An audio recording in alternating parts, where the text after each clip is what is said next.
Prosseguindo em nosso estudo, nós estamos no artigo 83 da autorização para viajar.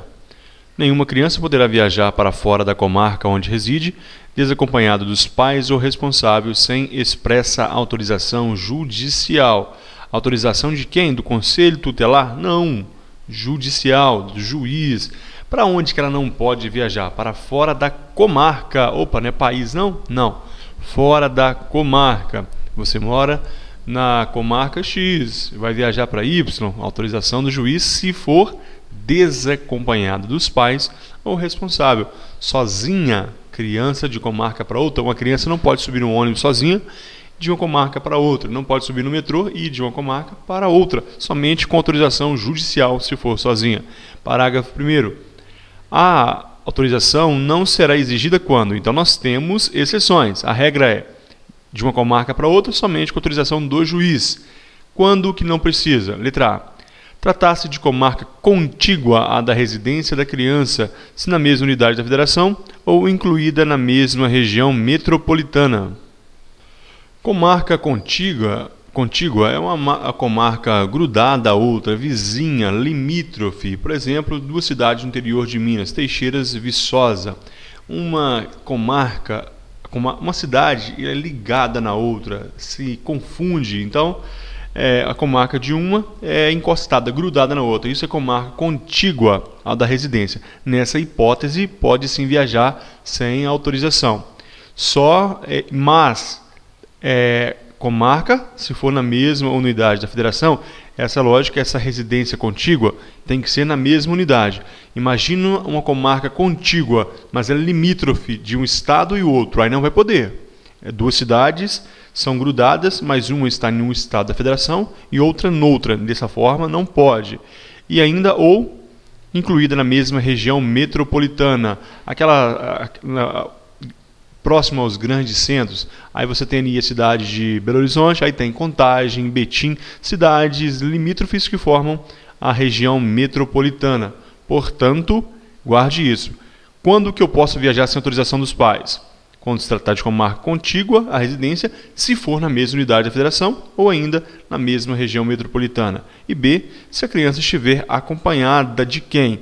Ascendente ou colateral, ou seja, pai, tio, até terceiro grau, comprovada a documentação de parentesco, ele tem que ser maior de idade e de pessoa maior expressamente autorizada pelo pai ou pela mãe. Neste caso aqui, você vai perceber, pessoal, que quando for outra pessoa que não seja parente, tem que ter autorização do pai ou da mãe. Vai cair na prova perguntando, dizendo o seguinte: se for na mesa de uma comarca para outra dentro do Brasil, tem que ter autorização do pai e da mãe. Não. Quando for viagem interna, viagem aqui dentro do Brasil, esse menor vai poder viajar com autorização do pai ou da mãe. Um deles se responsabilizando, está tudo bem. Vamos prosseguir. Parágrafo 2º. A autoridade judiciária poderá, a pedido dos a autoridade judiciária poderá, a pedido dos pais ou responsável, conceder autorização válida por 2 anos.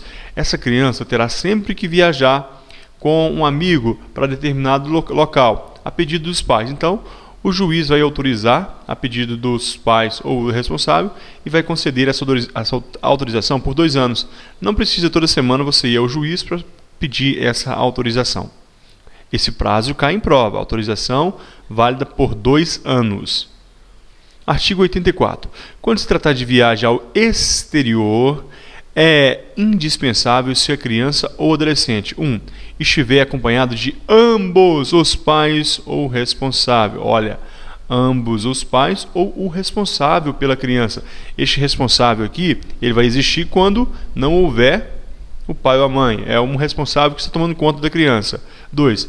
Viajar na companhia de um dos pais, autorizado expressamente pelo outro, através de documento com firma reconhecida. Tem que ir lá no cartório, reconhecer firma, para comprovar que aquilo não é falsificado. Então, vamos voltar aqui porque o tema que cai em prova é isso aqui. Olha, quando for de uma comarca para outra, dentro do Brasil, precisa de quê? A autorização de um dos dois, do pai ou responsável. Quando for para fora do Brasil, viagem ao exterior, tem que ser autorizado expressamente pelo outro. Se o pai vai viajar, a mãe tem que autorizar e com a assinatura ali reconhecida em cartório. Artigo 85. Sem prévia e expressa autorização judicial, nenhuma criança ou adolescente nascido em território nacional poderá sair do país em companhia de estrangeiro, residente ou domiciliado no exterior. Portanto, além da autorização dos pais, é necessário aqui uma autorização judicial. Não basta somente o pai autorizar. Quando for um estrangeiro, o estrangeiro é residente ou domiciliado no exterior, ou melhor, o cidadão aí é estrangeiro ou residente no exterior. É um brasileiro que mora nos Estados Unidos. Ele quer levar a criança, o sobrinho, para ficar uns dias lá. Somente com autorização judicial. Portanto, sem prévia e expressa autorização judicial, nenhuma criança ou adolescente nascido no Brasil poderá sair do país em companhia deste cidadão, que é residente ou domiciliado no exterior. Para não ficar confuso, nós temos que guardar aqui agora a função do juiz. Quando que o juiz entra nessas histórias? Voltando aqui, olha, quando for no Brasil, a autoridade judiciária poderá conceder autorização por 2 anos. É uma função do juiz. Uma outra aqui é essa aqui, olha, nenhuma criança poderá viajar para fora da comarca sem expressa autorização do juiz. Portanto, criança para fora da comarca tem que ter autorização do juiz. O juiz pode conceder essa autorização por 2 anos. E nas viagens internacionais, quando for uma criança brasileira, ela está sendo levada por alguém que mora fora do Brasil, somente com autorização do juiz. E tem que ter esses 2 requisitos ainda. Tem que estar, essa criança para viajar, tem que estar de ambos os pais o responsável, ou viajar na companhia de um dos pais com autorização expressa do outro. Por quê? Para que não seja fuga em caso de... Já aconteceu casos, por exemplo, de o juiz dar guarda para a mãe e o pai fugir para o exterior com a criança. Então, para evitar esses casos, tem que ter autorização reconhecida em firma ali, do outro reconhecida em firma. Vamos lá. Questão de 2015. Um brasileiro com 10 anos de idade pode viajar para... Qual a resposta? O gabarito... Letra B. Fora da comarca onde reside, sem a necessidade de autorização judicial, desde que acompanhado de colateral até 3º grau, maior de idade, comprovando-se documentalmente o brasileiro. Onde que eu encontro isso? Nós encontramos aqui no texto que nós acabamos de estudar. A criança poderá viajar acompanhada para outra comarca, se for acompanhada de ascendente ou colateral maior, até 3º grau, comprovado documentalmente. Tem que ter um documento, pessoal, que comprove esse parentesco. Esse documento é obrigatório, ok? Então, aqui está a resposta da nossa questão. Fora da comarca onde reside, sem necessidade de autorização judicial. Observe que nessa hipótese aqui, não é necessário a autorização judicial. É uma das exceções, quando estiver acompanhado pelos pais do responsável, ou ainda por parente próximo ali, desde que comprovado o parentesco, até 3º grau. Vamos ver as outras, por que isso está errado? A letra A, o que está errado? Olha, comarca contígua à sua residência, localizada em outra unidade da federação, sem a necessidade de autorização judicial ou representante legal? De forma alguma. É comarca contígua? Sim. Localizada em outra unidade da federação? Não, não pode ser. Não pode ser localizada em outra unidade da federação. Tem que ser dentro da mesma unidade da federação. Letra C. Fora da comarca onde reside, desde acompanhado de pessoa maior de idade? Não, não é pessoa maior de idade. Tem que ser um parente comprovado aí documentalmente ali esse parentesco. Letra D. Do exterior, desde acompanhado de estrangeiro residente em outro país. Se for estrangeiro residente em outro país, tem que ter a autorização do juiz. Por isso, vem dizer aqui, sendo necessária apenas a autorização expressa do pai ou da mãe. Errado. E letra E. O exterior, na companhia de um dos pais? Não, tem que ser na companhia dos 2 pais, sendo necessária a autorização judicial. Se for para o exterior, tem que ser com a companhia de um dos pais, mas a autorização expressa do outro. Está incompleta essa alternativa, portanto a mais correta é a letra B. Continuando. Outra questão: nenhuma criança poderá viajar para fora da comarca onde reside, desacompanhada dos pais ou responsável, sem expressa autorização judicial. A autorização não será exigida quando? Por favor, marque a resposta. O gabarito é a letra D. Se tratar da mesma comarca contígua à da residência da criança, se na mesma unidade da federação ou incluída na mesma região metropolitana, de acordo com aquilo que a gente acabou de estudar.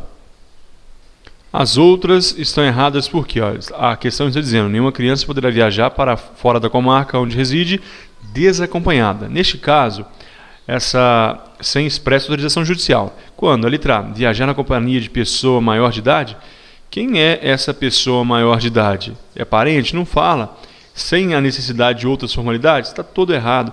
Necessita aqui da autorização tem que ter o documento comprovando que é parentesco. Então está totalmente errada essa questão. Letra B, viajar na companhia de ascendente ou colateral maior até o 4º grau, nós já vimos que é até o 3º grau e necessita de documentação, portanto está errada essa parte final também. Letra C, se tratar de viagem a qualquer unidade da federação, qualquer unidade não, necessita ser dentro da mesma unidade da federação, especialmente autorizado pelo pai ou a mãe. Está errada. Então, a correta é somente a letra D. Nessa letra A aqui, viajar na companhia de pessoa maior de idade, sem necessidade de outras formalidades, nós sabemos que tem que ter a autorização do pai ou da mãe. Lembra? Dentro da comarca, autorização do pai ou da mãe. Posterior, autorização do pai na companhia da mãe ou na companhia do pai com autorização, com assinatura reconhecida e firma ali da mãe, do outro cônjuge, né? Então guarde isso. Outra questão, então, em relação à autorização para viajar, assinale a alternativa em acordo com o ECA. Rapidamente. Pausou o vídeo? Respondeu. O gabarito? Letra D. Quando se tratar de viagem ao exterior, a autorização judicial é dispensável se a criança ou adolescente viajar na companhia de um dos pais, autorizado expressamente pelo outro por meio de documento reconhecido em firma. Será que é isso mesmo que a lei está dizendo? Quando a autorização judicial é dispensável? Então vamos voltar aqui, olha. Vamos voltar no texto da lei, que está no ECA. Olha. Quando se trata de viagem ao exterior, a autorização é dispensável, é isso mesmo, é dispensável se estiver na companhia de um dos pais, autorizado expressamente o outro através de documento com firma reconhecida perfeitamente. Então, todas as questões aqui nós acertamos. Todo o resto a gente já comentou em questão anterior. Vamos agora mudar de assunto, pessoal. Vamos para a parte especial do ECA. Vamos começar no artigo 86 da política de atendimento. A política de atendimento dos direitos da criança e do adolescente far-se-á através de um conjunto articulado de ações governamentais e não governamentais, da União, dos Estados, do Distrito Federal e dos municípios. Todos os 4 entes da federação vão se ajuntar também com entidades não governamentais para construir a política de atendimento dos direitos da criança e do adolescente. Mas o mais importante vem a seguir. Artigo 87. São linhas de ação da política de atendimento. Então nós temos aqui 1. Políticas sociais básicas, atendimento básico à criança. 2. Políticas e programas de assistência social em caráter supletivo para aqueles que deles necessitem.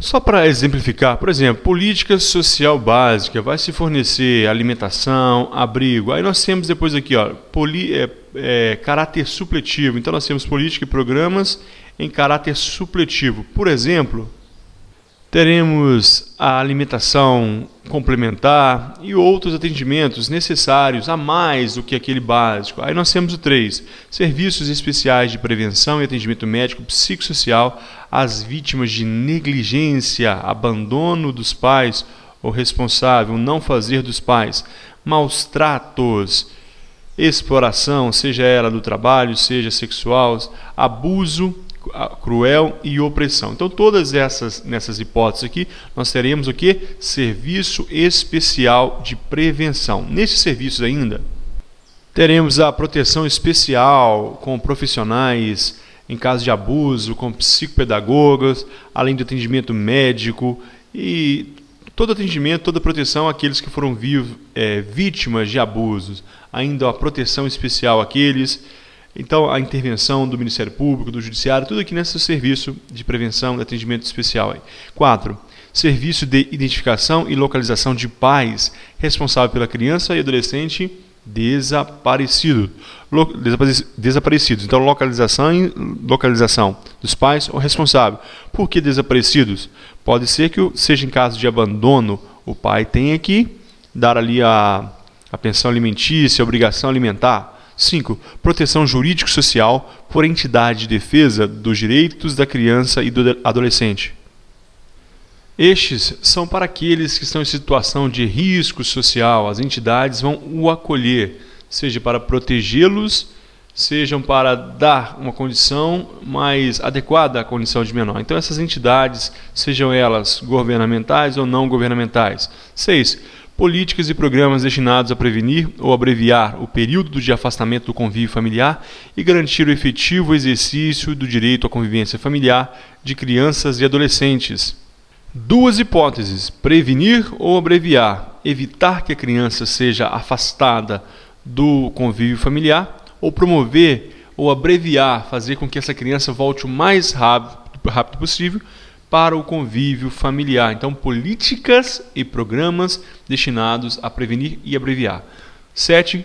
Campanhas de estímulo ao acolhimento sob a forma de guarda de crianças e adolescentes afastados do convívio familiar e a adoção, especificamente interracial, de crianças maiores ou de adolescentes com necessidades específicas de saúde ou com deficiências e de grupos de irmãos. Nós sabemos que o ECA prevê que as pessoas que sofrem algum tipo de deficiência, elas serão prioridades ali na adoção.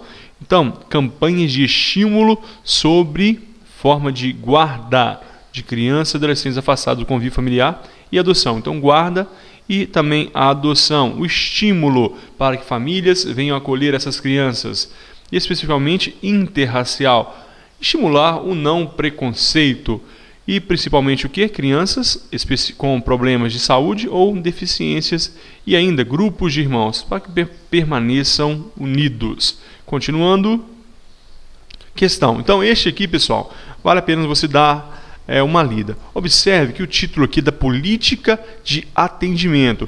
Nós teremos o próximo item que a gente vai estudar, entidades de atendimento. Então, você vai ter que ler e diferenciar política de atendimento de entidades de atendimento. Quando a gente for falar sobre as entidades, eu vou comentar as diferenças. Observe, então, que são esses itens. Vai do 1 até o 7. Agora, nós temos questão aqui.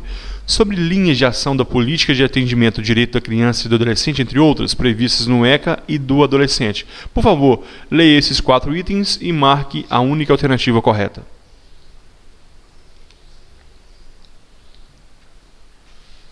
Já leu? Respondeu? O gabarito, letra D. Todas as assertivas são corretas. A questão pedia aqui, assinale a única alternativa correta. Isso aqui poderia levar até o candidato a erro. Mas o gabarito, todas as assertivas são verdadeiras. Então, nós vamos lê-las.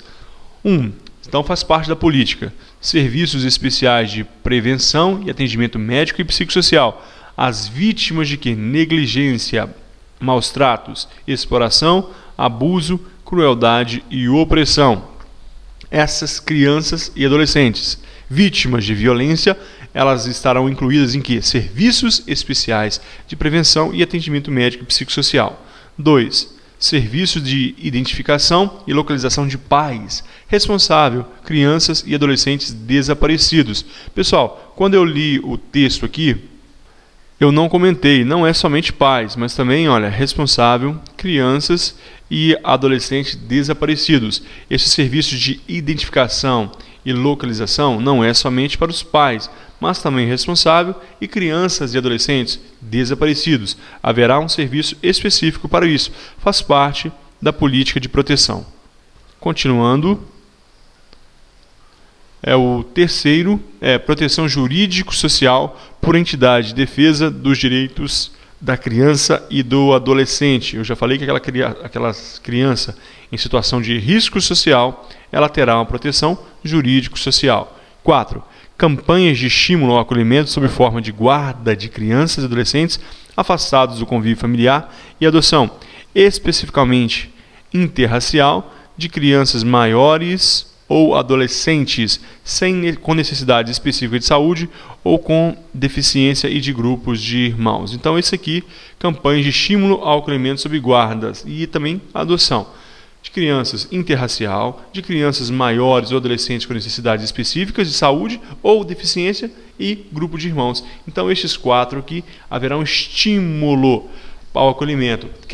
Por quê? Grupo de irmãos. É mais difícil alguém querer adotar, por exemplo, um grupo de irmãos. Haverá estímulo a isso. É mais difícil alguém querer adotar uma criança com deficiência ou com problemas de saúde, ou até mesmo interracial. Dessa forma, haverá um estímulo a isso, campanhas estimulando a isso. Então, todas estão corretas. Vamos agora, artigo 88, ainda da política de atendimento. Agora, pessoal, são diretrizes dessa política, diretrizes da política. O que nós falamos foi da linha de ação das políticas de atendimento, linhas de ação da política de atendimento. Agora, são diretrizes da política de atendimento. Isso cai em prova também, infelizmente. É um assunto mais chato, mas cai. 1. Municipalização do atendimento. O atendimento não será federalizado, ele será municipalizado. O atendimento é ali na instância do município. 2. Criação de conselhos municipais, estaduais e nacional dos direitos da criança e do adolescente, órgãos deliberativos e controladores das ações em todos os níveis, assegurada a participação popular paritária por meio de organizações representativas, segundo leis federal, estaduais e municipais. Alguém já ouviu falar do Conselho Tutelar? Então faz parte da diretriz da política de atendimento, criação de conselhos municipais que visam a cuidar dos direitos da criança e do adolescente. E esses conselhos devem ser criados também no âmbito estaduais e nacional. Órgãos deliberativos e ainda controladores em todos os níveis. Haverá hierarquia, assegurada a participação popular por meio de organizações representativas, conforme as leis, pode ser leis federal, estaduais e municipais. 3. Criação e manutenção de programas específicos, observada a descentralização político-administrativa. Nós vamos fazer questões sobre isso aqui, aí nós vamos comentar mais esses assuntos. Então, criação e manutenção de programas específicos, observada a descentralização político-administrativa. Isso se dá através de programas. Nós teremos, por exemplo, a liberdade assistida, a gente vai estudar, vai ver o que é isso. Então, são programas que serão criados e mantidos, e isso será observada a descentralização político-administrativa. Dessa forma, quando falamos em descentralização, nós estamos falando em tirar do centro, ou seja, estes programas devem estar mais afastados do centro, ou seja, mais acessível possível do interessado, daquele que necessita desse programa de proteção. Então deve estar a sociedade, aquele que vai utilizar desse programa, ele tem que ter acesso. Quando a gente fala em descentralização político-administrativa, nós estamos provendo o acesso mais fácil ao cidadão, aquele que é interessado. 4. Manutenção de fundos nacional, estaduais e municipais vinculados aos respectivos conselhos dos direitos da criança e do adolescente. Nessa manutenção de fundos, para o que nós temos que comentar, é que o legislador veio proteger estes conselhos dos direitos da criança e do adolescente. Neste momento de crise, ou em outros momentos de crise durante a história, quem vai ficar sem dinheiro? eles vão não vão enviar recursos para esses fundos, ou melhor, não enviariam dinheiro para esses conselhos, para a manutenção desses conselhos, para o trabalho desses conselhos da criança e do adolescente. Por isso, o legislador já criou aqui, olha, manutenção de fundos nacional, estaduais e municipais estão vinculados. Esse dinheiro separado aqui é para a manutenção dos conselhos da criança e do adolescente. 5. Integração operacional de órgãos do Judiciário, Ministério Público, Defensoria, Segurança Pública e Assistência Social, preferencialmente em um mesmo local, para efeito de agilização do atendimento inicial ao adolescente a quem se atribua autoria de ato infracional. Quando uma criança vier cometer uma infração, o Conselho Nacional será chamado. Mentira, ele chama primeiramente a polícia. Mas aí o Conselho Tutelar é comunicado. Dessa forma, essa criança ela vai ser encaminhada, conduzida preferencialmente, olha a palavrinha-chave de prova, ao mesmo local. Preferencialmente, ela vai para um local onde vai estar presente o juiz, o promotor de justiça, autoridade de segurança e membros do Conselho Tutelar da Assistência Social, para que possa ser agilizado aquele procedimento e possa sair ali já qual será a medida a ser tomada com aquela criança. Vai ser somente encaminhar para os pais ou vai ser conduzida a uma casa de abrigo. Tudo isso deve ser observado. Então vai ser integrado os órgãos do Judiciário, Ministério Público, Defensoria Pública, Segurança Pública e Assistência Social, preferencialmente no mesmo local. 6. Integração operacional de órgãos do Judiciário, MP, Defensoria, Conselho Tutelar, encarregados da execução das políticas sociais básicas e assistência social, para efeito de agilização do atendimento de crianças e adolescentes inseridos em programas de acolhimento familiar ou institucional, com vista na sua rápida reintegração à família de origem, ou se tal solução se mostrar comprovadamente inviável, sua colocação em família substituta, em quaisquer das modalidades previstas no artigo 28, guarda, tutela ou adoção. No inciso 5, a gente viu a integração operacional de órgãos para quê? Para quando a criança cometer um ato infracional, ela cometeu algo equiparado ao crime, então um ato infracional, ela vai haver a integração de órgãos para rapidamente ali seja tomada a decisão a respeito daquela criança. Agora, aqui não, a integração de desses órgãos será para a agilização do atendimento de crianças e adolescentes inseridos em programas de acolhimento familiar ou institucional. Para quê? Com vista, qual é o objetivo? Reintegração à família de origem. Agora, se isso não tiver jeito, a família não tem jeito, a família foi destituída, a família perdeu, o pai e a mãe perdeu o poder familiar ali, dessa forma será colocado em família substituta. Isso é para agilizar a integração operacional desses órgãos.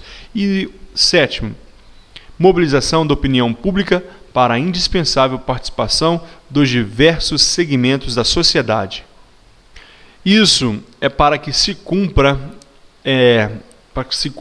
plenamente aquele princípio da descentralização político-administrativa, ou seja, a mobilização da opinião pública para a indispensável participação dos diversos segmentos, em se tratando dos direitos e interesses da criança e do adolescente. Participação popular, para que seja cumprida na prática a descentralização político-administrativa. Artigo 89.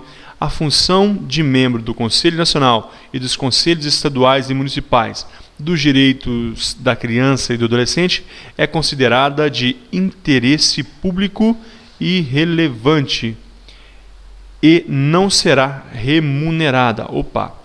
A função de membro do Conselho Nacional, dos Conselhos Estaduais e Municipais do direito da criança e do adolescente é considerada de quê? De interesse público relevante e não será remunerada. Então, tome cuidado. Eu fiz uma nota aqui, pessoal, esqueci de colocar. O importante é não confundir esses Conselhos Nacional, Estadual e Municipal dos Direitos da Criança e do Adolescente com o Conselho Tutelar que a gente vai estudar no artigo 131.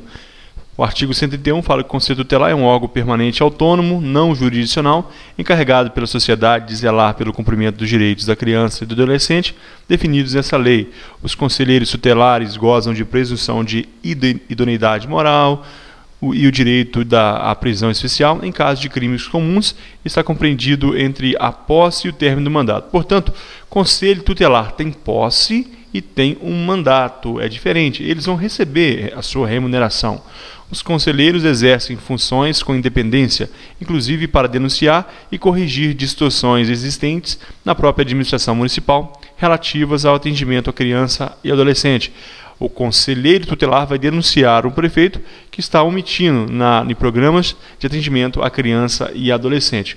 É diferente do membro do Conselho Nacional e Estadual e Municipal dos Direitos da Criança e do Adolescente. Este conselheiro aqui, esses conselhos serão compostos por pessoas idôneas com interesse nos problemas da criança e do adolescente.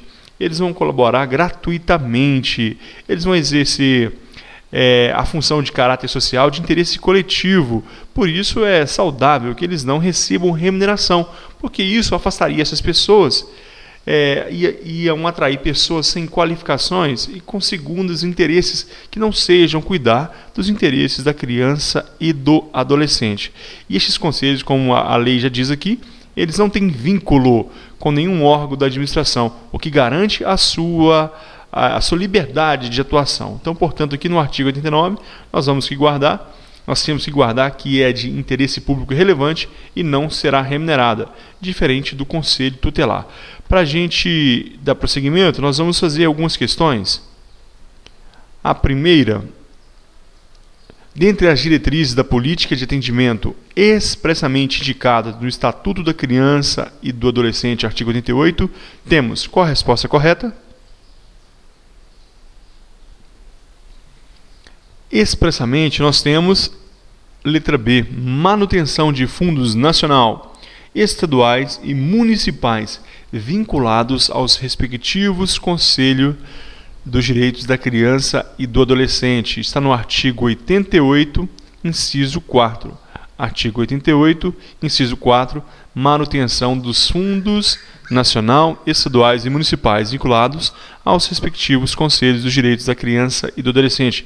Eu falei a questão, lembra que eu falei da crise? Se não tivesse essa manutenção, essa vinculação deste fundo, com certeza estes órgãos seriam abandonados. Então, essa foi a primeira questão. Uma outra: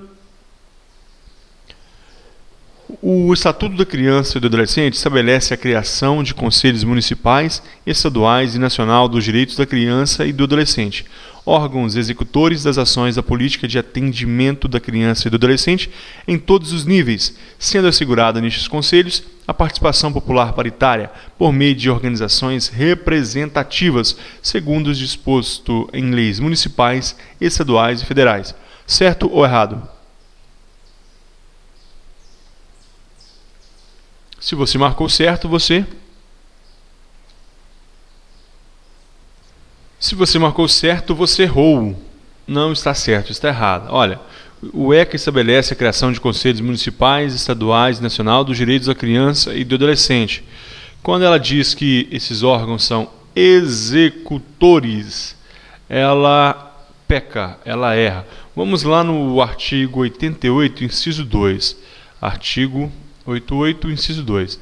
A criação de conselhos municipais, estaduais e nacional dos direitos da criança e do adolescente, órgãos deliberativos e controladores das ações em todos os níveis, assegurada a participação popular por meio de organizações representativas, segundo leis federal, estaduais e municipais. São órgãos deliberativos, diferente do conselho tutelar que existe no nível municipal. Pode haver vários conselhos tutelares no mesmo município, de acordo com o tamanho do município. Estes conselheiros tutelares, eles são executores. Os conselhos tutelares são órgãos executores, ok? Os conselhos municipais, estaduais e nacional do direito das crianças e adolescentes, não. Estes são órgãos deliberativos e controladores. Guarde isso. Nós iríamos entrar em entidade de atendimento, mas não vai dar tempo de terminar, então a gente vai deixar para a próxima aula. Aguardo você no próximo vídeo.